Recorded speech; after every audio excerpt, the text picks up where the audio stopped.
Kakatapos lang ng snowstorm. Tingnan natin kung anong nasa labas.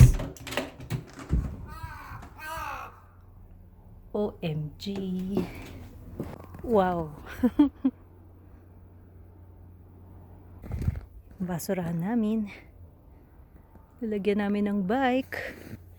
Natabunan na yung mga bike. Grabe. Buong araw nag-snowstorm kaya itong itsura ng mga kotse ngayon. Kung gaano kalalim yan. Itong kotse ko ngayon. Walang natira. Lamig. Itong natira sa kotse ng asawa ko. Oh well. Ay, nako.